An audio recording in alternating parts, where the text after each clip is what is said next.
તો દેશને જૈવિક ખાતરમાં સ્વનિર્ભર બનાવવા સુરતના ખેડૂત કમલેશ પટેલે અનોખો યજ્ઞ શરૂ કર્યો છે।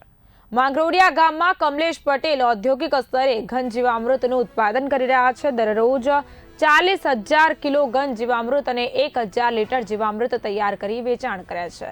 ગયા વર્ષે 50,000 થેલીઓ વેચ્યા બાદ આ વર્ષે 1 લાખ થેલી બનાવવાનું લક્ષ્ય રાખ્યું છે। રાજ્યમાં 8 લાખથી વધુ ખેડૂતોએ રાસાયણિક ખાતરને તિલાંજલિ આપી પ્રાકૃતિક ખેતી તરફ વળ્યા છે। આ પરિવર્તનને વધુ મજબૂત બનાવવા કમલેશ પટેલ માસ્ટર ટ્રેનર તરીકે ખેડૂતોને પ્રેરણા આપી રહ્યા છે। 1 મેના રોજ સુરતમાં યોજાનારી વાઇબ્રન્ટ ગુજરાત રિજિયોનલ કોન્ફરન્સમાં રાસાયણિક ખાતરમાં સ્વનિર્ભરતા વિષય પર ચર્ચા થશે, જેમાં કમલેશ પટેલ પણ જોડાશે।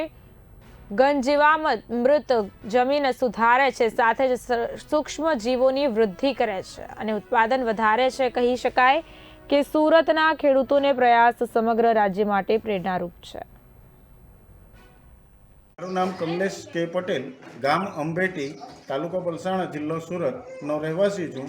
મેં 2016થી પ્રાકૃતિક કૃષિની શરૂઆત કરી છે અને પ્રાકૃતિક કૃષિની શરૂઆત કર્યા પછી મારું જે ઉત્પાદન મારા મિત્ર વર્ગોએ જોયું તો એમણે કહ્યું કે ભાઈ આ ખેતી અમે કરવા તૈયાર છીએ, પણ આ ઇનપુટ જે અમને તૈયાર મળે તો અમે આ ખેતી અપનાવી શકીએ એમ છે। તો મેં 2017માં ઘન જીવામૃત બનાવવા માટેની શરૂઆત કરી હતી।